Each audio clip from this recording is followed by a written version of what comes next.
Secret invasion के last episode में हमने देखा था कि बहुत सारे स्क्रल्स और माइटी एवेंजर्स न्यू एवेंजर्स के बीच जबरदस्त फाइट स्टार्ट हुई होती है और वहाँ पे अब इन लोगों को पता चलना शुरू हो गया होता है कि जो उस जहाज में से लोग उतरे हैं उसमें से जो लोग मरते जा रहे हैं वो ज्यादातर स्क्रल्स निकल रहे हैं।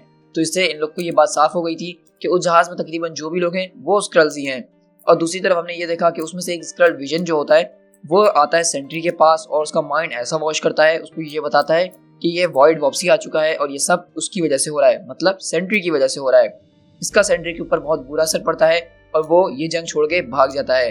यहीं से दूसरी तरफ हम लोग शिफ्ट होते हैं न्यूयॉर्क सिटी के अंदर, जहाँ पे हम देखते हैं कि टाइम स्क्वायर के इलाके में एक बहुत जबरदस्त किस्म से स्क्रल के लोग अपने जहाज से अटैक करना शुरू करते हैं और वहाँ पे बहुत ज्यादा सुपर स्क्रल्स उतरते हैं। उन्होंने सबसे पहले टारगेट न्यूयॉर्क सिटी को इसीलिए बनाया है क्योंकि एक तरह से देखा जाए तो कोई भी एलियन आता है यार, आप लोग को तो पता ही है कि वो न्यूयॉर्क में उतरता है और दूसरी बात वो एक दुनिया का सेंटर है, वहां से हर कोई इसको देख सकता है। वो एक लेसन देना चाहते हैं ह्यूमैनिटी को और यहीं से अब हम अपनी स्टोरी कंटिन्यू करेंगे। अब आगे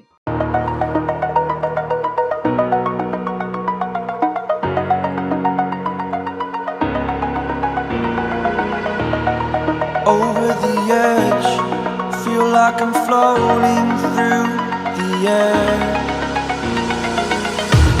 The pain I felt is paid for, all is said and done. Oh, I am restricted, fixed upon the web. I need to kick the habit that my mind is breathing in. Break out, I've got to see. Spent all my life holding all of it closely. I played it innocent, a feel of discontent. I'm finally facing it all, fearless.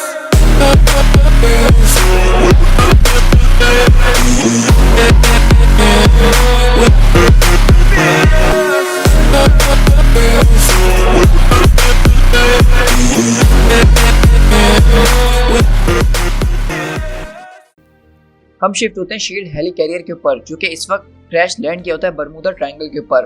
अब मारिया हिल और अपने इसके agents होते हैं वो उससे पूछ रही होती है कि कोई मुझे बताएगा कि इस जहाज की इस वक्त क्या सिचुएशन है और कितने कैजुअलिटीज हमारे इस जहाज के ऊपर हुई हैं। तो एजेंट बोलते हैं कि मैम अभी कुछ भी बताना बहुत मुश्किल है, मतलब हमारे सारे सिस्टम टोटली बर्बाद हो चुके हैं। तो बोलती है अगर कंप्यूटर्स नहीं चल रहे तो अपनी किताबें निकालो और पेन पकड़ो और इसको वैसे ही करो जैसे पहले जमाने में किया जाता था। मुझे हर एक चीज की रिपोर्ट चाहिए। अल्फा टीम कुछ वेपन्स उठाओ और मेरे पीछे आओ, हमें इस डेक को चेक करना होगा कि आखिरकार इसमें क्या खराबी आई है। मेरे पास 9 साल से एक ही गाड़ी है और वो आज तक रास्ते में बंद नहीं हुई, लेकिन ये हेली कैरियर हर थर्सडे नाइट को जो है आसमान से नीचे गिर जाता है। ये आखिरकार चीज़ क्या है? गाइज मेरी थोड़ी सी आवाज़ आज ख़राब हुई है गले की वजह से, तो उसको थोड़ा सा माइंड कीजिएगा। मैं पूरी उम्मीद करता हूँ कि आप लोग को इतनी बॉदर नहीं कर रही होगी। मारिया बोलती है कि चलो मेरे साथ बाहर, हम देखते हैं कि यहाँ पे हो क्या रहा है। और इसी तरह वो लोग जब उस शिप के डेक के ऊपर आते हैं तो वहाँ पे एक आदमी खड़ा होता है और बोलता है कि मिस हिल। तो मारिया बोलती है कि जार्विस एवेंजर्स का बटलर, तुम यहाँ पे क्या कर रहे हो? लेकिन हमें ये बात पता है कि वो दरअसल एवेंजर्स का बटलर जार्विस नहीं बल्कि एक स्क्रल है। और जार्विस बहुत ज़बरदस्त तरीके से यहाँ पे हम देखते हैं कि बारिश के अंदर खड़ा हुआ होता है और भरम के अंदर बोलता है कि बिल्कुल मैं जार्विस ही हूँ और मैं इस वक्त सोच ही रहा हूँ कि आप जो है शांति से इस शिप का टोटल सरेंडर और कंट्रोल मुझे सौंप देंगी। और मारिया हिल उसको घूर के देख रही होती है कि ये जार्विस क्या बातें कर रहा है। यहाँ से हम शिफ्ट होते हैं थंडरबोल्ट माउंटेन्स के अंदर। आपको याद होगा कि फर्स्ट एपिसोड के अंदर हमने देखा था कि इस माउंटेन के ऊपर कैप्टन मार्वल यानी ओरिजिनल कैप्टन मार्वल आते हैं और वो अटैक करते हैं। और यहाँ पे हम यही सीन देख रहे हैं कि उसने जो है इस माउंटेन से बाहर उठा के फेंक दिया वैनम को। और इस वक्त जो वैनम है वो दरअसल एडी ब्रॉक नहीं बल्कि मैक गार्गन है, जो कि पहले स्कॉर्पियो के नाम से जाना जाता था, लेकिन अब सिम्बियोट जो है वो उसके पास आ गया है। और हम देख रहे हैं कि किस तरह जबरदस्त तरीके से मार्वल ने उसको उस पहाड़ से निकाल के बाहर फेंक दिया है और इसी तरह वो उसके सारे लोगों को मार रहा होता है बहुत आसानी से। लेकिन तभी नॉर्मन ऑसबॉर्न उठते हुए आते और बोलते हैं कि ये सब तुम क्या कर रहे हो, ये तुम नहीं कर सकते हो। और जहाँ तक मेरा अंदाजा है तुमने जिसके कपड़े पहने हुए हैं वो तुम हो नहीं। मेरा नाम नॉर्मन ऑसबॉर्न है और ये ऑफिस मेरा है जिसको तुमने अभी बर्बाद कर दिया है और ये सारे लोग मेरे हैं जिसको तुम मारने की कोशिश कर रहे हो। क्या तुम मेरे साथ यहाँ बैठ के ड्रिंक लेना पसंद करोगे ताकि हम इस मामले पे आराम से बात कर सकें? यहाँ से हम शिफ्ट होते हैं कैंप हमूद के अंदर और बेसिकली ये कैंप हमूद वो है जहाँ पे हैंक पिम जो है इनिशिएटिव को ट्रेन करते हैं। 50 स्टेट इनिशिएटिव चलाते हैं, नए सुपर हीरोज की ट्रेनिंग होती है। और यहाँ पे भी बेसिकली हम लोग देख रहे होते हैं कि वो लोग अपनी बातें वगैरह कर ही रहे होते हैं, लेकिन अचानक हैंक पिम उनको बताते हैं जो कि बेसिकली खुद स्क्रल है कि यहाँ पे जो है हमारे पास सिचुएशन है, हमें जो है न्यूयॉर्क सिटी की तरफ बढ़ना होगा, वहाँ पे खतरनाक किस्म की सिचुएशन है। तो स्ट्रेचर पूछते कि वाकई में हमें ये सब करना होगा, हमें उनसे जाके लड़ना होगा? तो हैंक पिम बोलते कि बिल्कुल, इसमें कुछ भी नया नहीं है, जो मैंने तुम लोग को सिखाया हमें आज सिर्फ वही करना है और अपनी ट्रेनिंग को आजमाने का वक्त आ चुका है। और इसी तरह हम शिफ्ट होते हैं न्यूयॉर्क सिटी के अंदर स्क्वायर टाइम्स में, जो कि हमने पिछले एपिसोड में भी देखा था कि यहाँ पे जो सुपर स्क्रल्स होते हैं वो लिटरली न्यूयॉर्क सिटी को बर्बाद कर रहे होते हैं। आप देख सकते हैं कि उसमें साइक्लॉप, वुल्वरीन और क्लॉसस जैसा एक सुपर स्क्रल है, एक जायंट मैन बना हुआ है, एक वुल्वरीन बना हुआ है, एक आयरन मैन, एक कैप्टन अमेरिका, मतलब हर तरह की सुपर पावर्स इनके पास मौजूद है। और इनसे इस वक्त यहाँ पे लड़ कौन रहा है? सिर्फ छोटी सी यंग एवेंजर्स की टीम, जो कि खुद अभी एक तरह से नई टीम है और उनको इतना ज़्यादा एक्सपीरियंस नहीं है। और इसीलिए केट बिशॉप हॉकाई परेशान हो रही होती है कि हम करें तो यहाँ पे क्या करें, क्योंकि ये हमसे कुछ ज़्यादा ही ओवर पावर्ड है। तो वहाँ पे पेट्रोइड लोगों को बचा रहा होता है और बोलता है कि कुछ भी हो, हम इन लोगों को यहाँ पे छोड़ के नहीं जा सकते हैं। और इस तरह हल्कलिंग जो है एक हल्क जैसे स्क्रल से लड़ रहा होता है। वहीं पे विजन बोलता है कि मैं जो हूँ कोशिश कर रहा हूँ कि किसी से कांटेक्ट कर सकूँ, लेकिन सारी फ्रीक्वेंसीज जो है इस वक्त पैच नहीं हो पा रही हैं। और वहीं पे विकन जो है अपना मैजिक इस्तेमाल करके उनको दूर रखने की कोशिश कर रहा होता है। विजन बोलता है कि यहाँ तक मैं कैम्प हमूद के जो कम्युनिकेशन सिस्टम्स हैं वहाँ पे भी बात नहीं कर पा रहा हूँ। तो हल्कलिंग बोलता है कि ये लोग स्क्रल्स हैं और एक तरह से देखा जाए तो मैं भी आधा स्क्रल हूँ, तो मैं इनसे बात करने की कोशिश करूँ क्या? तो विकन बोलता है कि यार ये सब छोड़ो, ये बताओ कि न्यूयॉर्क सिटी के अंदर तकरीबन 8000 सुपर हीरोज हैं और अब हमें उनकी ज़रूरत है, तो वो सब हैं कहाँ पे? और हमें पता है कि वो उस वक्त कहाँ पे हैं। इन स्क्रल्स ने उनको जो है सैवेज लैंड के अंदर फंसा दिया है और ये सबसे बड़ी इनकी चाल थी जो कामयाब हो गई। तो विजन बोलता है देखो मैंने अभी पता लगाया कि पूरी स्टार ट्रैक जो है वो बर्बाद हो चुकी है। मेरा मतलब ये है कि ये सिर्फ कोई अटैक या हमारे ऊपर छोटा सा हमला नहीं है, बल्कि ये एक फुल स्केल इन्वेजन है।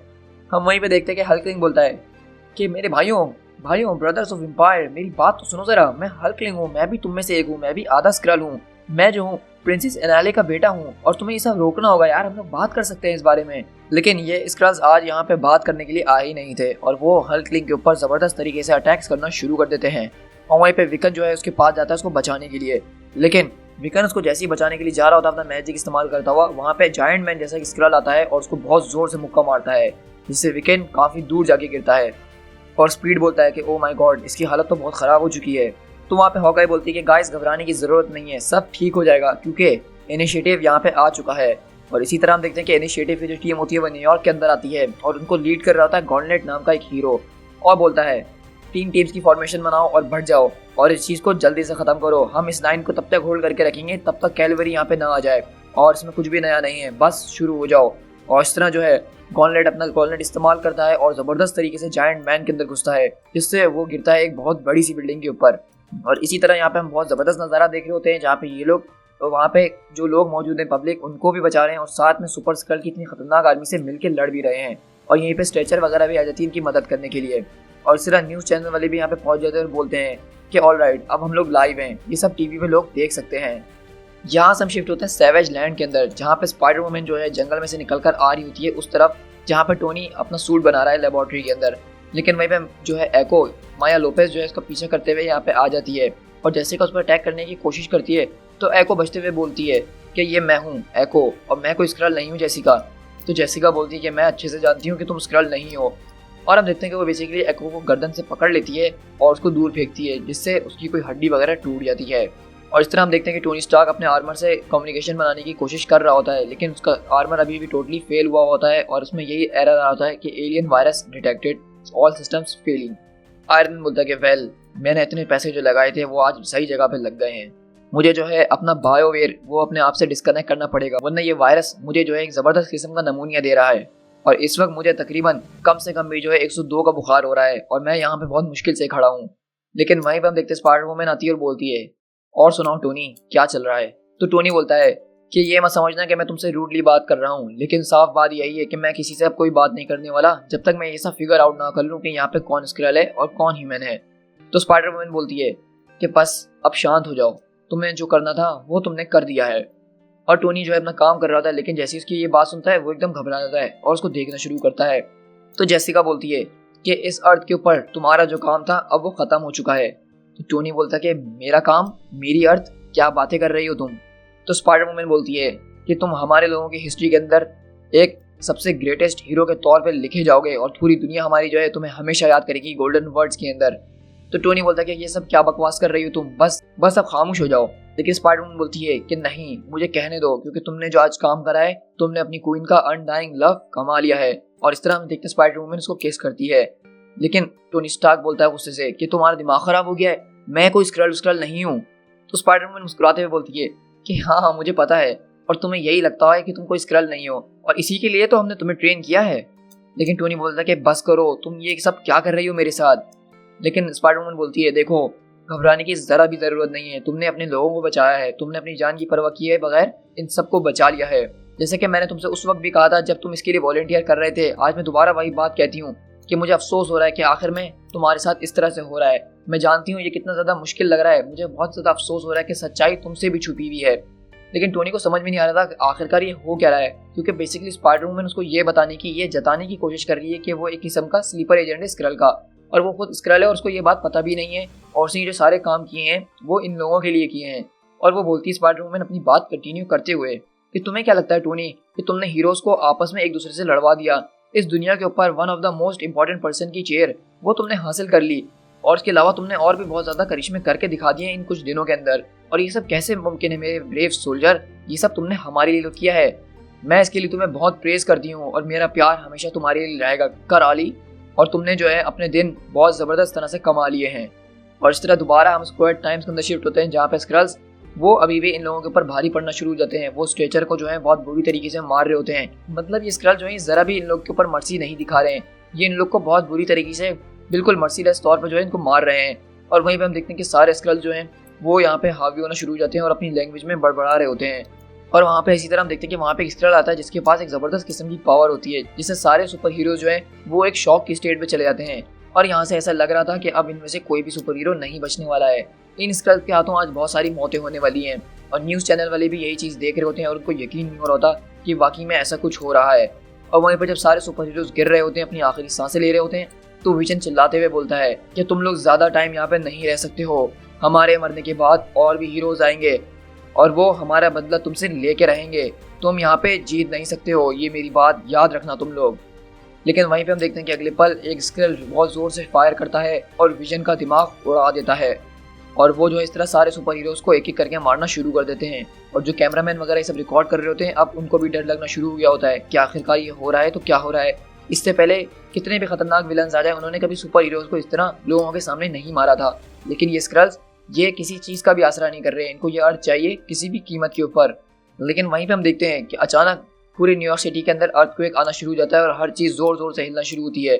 और हम देखते हैं कि उसमें से सबसे बड़ा जो स्क्रल होता है जायंट मैन बना हुआ, उसके ऊपर कोई चीज़ आके चमकती है और अचानक वो एक्सप्लोड कर जाता है, जिसका खून उड़ के सारे स्क्रल्स के ऊपर आता है।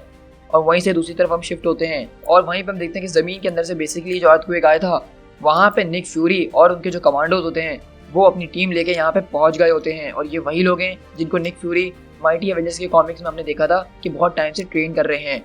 और निक फ्यूरी यहाँ पे अपनी एक बड़ी सी गन लेते हुए आते हैं और बोलते हैं कि ऑल राइट कमांडोज, अब हमारी बारी है, हम दिखाते हैं इनको कि जंग किस तरह से लड़ी जाती है।